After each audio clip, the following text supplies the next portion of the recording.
शेतीला जोडधंदा म्हणून कुक्कुटपालनाचा व्यवसाय तर महिन्याकाठी लाखोंची कमाई। निसर्गावर आधारित असलेली शेती करताना शेतकऱ्यांना शेती परवडत नाही। धाराशिव तालुक्यातील वाघोली येथील युवा शेतकरी निलेश काकडे यांनी 2016 साली कुक्कुटपालनाच्या व्यवसायाला सुरुवात केली। त्यांनी सुरुवातीला 140 पिल्लांपासून कुक्कुटपालनाच्या व्यवसायाला सुरुवात केली। अगदी मोजक्या कोंबड्यांपासून सुरू केलेला हा व्यवसाय आता 1,500 कोंबड्यांवर येऊन ठेपलाय। शेतीला जोडधंदा म्हणून काहीतरी व्यवसाय करण्याचा मानस निलेश यांच्या मनात होता आणि हाच मानस पूर्ण करण्यासाठी त्यांनी कुक्कुटपालनाच्या व्यवसायाला सुरुवात केली। मंदी सापडलो, 1.5 वर्ष मंदीत, 1.25 ते 1.5 वर्ष मंदीमध्ये काढले आम्ही। त्याच्यामध्ये मोठ्या प्रमाणात फटका बसला। 1.25 वर्ष म्हणलं तर जवळजवळ माझा 10,000 पक्षी फक्त 60 ते 40 रुपये किलोनी गेला। आणि गेला म्हणजे आम्ही व्यापाऱ्याला दिवसातून 10 फोन करायचं, काय पण कर, मला सहकार्य कर, एवढा माझा माल काढ। का तर मंदी आलती आणि मंदीमध्ये मार्केट माल भरपूर प्रमाणात आला मार्केटमध्ये, त्यामुळे मंदी आली। मग 1 वर्ष संपूर्ण 1 ते 1.25 वर्ष पूर्ण मंदीमध्ये काढलं आणि त्याच्यामध्ये जवळजवळ 6 ते 7 लाख रुपये माझं नुकसान झालं। आणि त्या मंदीतनं मला सावरण्यासाठी 2 बॅचेस, 2-2 हजार पक्षाच्या बॅचेस मला 205 रुपयाने गेल्या। मग त्या मंदीतनं मी सहज सावरलो, कारण मला त्या टायमाला राहणारी रक्कम मोठी होती। 3 लाख रुपये मला त्या टायमाला त्या मंदीमध्ये म्हणजे तेजीमध्ये राहिले 2 बॅच मध्ये, कारण मी सायकल टाईप मध्ये ठेवलं। सायकल टाईपचा मला फायदा असा मोठ्या प्रमाणात झाला की कालची बॅच समजा माझी ह्या महिन्यातली बॅच माझी 200 न गेली, तर त्याच्या पाठीमागं मला दुसऱ्या 20 दिवसानं माझी बॅच येणार होती, ती बॅच पण माझी 200 रुपयानं गेली।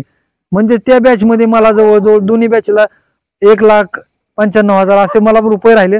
आणि मागची माझी मंदी जी होती ती मंदीमध्ये झाले नुकसान माझं भरून निघालं आणि मला सावरायला चान्सेस मिळाले। त्यामुळे दोन्ही परिस्थिती किंवा दोन्ही पण मार्केटमध्ये माल विक्री असेल किंवा तेजीतच, आज समजा मी वर्षाला समजा 4 लाख कमवत असेल तर वर्षाला मी 6 लाख रुपयाचं पण नुकसान बघितलं। त्याच्यामध्ये न डगमगता मी उभा राहिल्यामुळं आज मंदीचा फायदा, तेजीचा फायदा दोन्ही प्रमाणात बघूनच मार्केटिंग आणि त्या धंद्याकडे वळलं पाहिजे। खत आहे आणि खतामुळे दोन्ही माझं भागलं, शेतीतलं उत्पन्न वाढलं।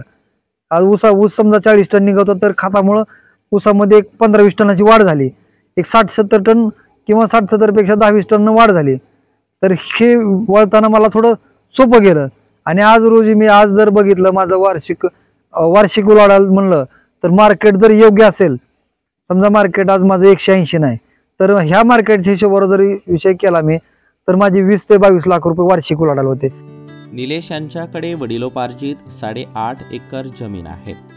त्यामध्ये ते ऊसाचे उत्पन्न घेतात आणि या ऊसाला कुक्कुटपालनातून तयार झालेले कोंबड्यांचे खत वापरतात।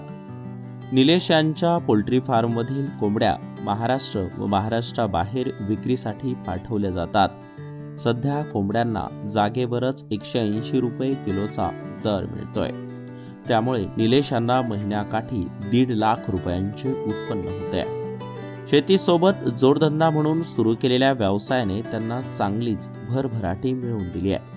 त्यासोबतच कोंबड्यांपासून मिळालेल्या खतामुळे शेतीच्या उत्पन्नात मोठी भर पडली आहे। निलेश यांनी कुक्कुटपालनाचा व्यवसाय करीत असताना अनेक वेळा चढ उतार पाहिले, काही वेळा तर त्यांना तोटाही सहन करावा लागला, परंतु कुक्कुटपालनाचा व्यवसाय त्यांनी बंद पडू दिला नाही आणि आता चांगले बाजारभाव मिळतात, त्यामुळे त्यांना चांगले आर्थिक उत्पन्न होते आहे। तर यावेळी बोलताना निलेश म्हणाले की कोणताही व्यवसाय करीत असताना जिद्द आणि चिकाटी ठेवावी, सातत्य ठेवावं, त्यामुळेच चांगला नफा कमवता येऊ शकतो।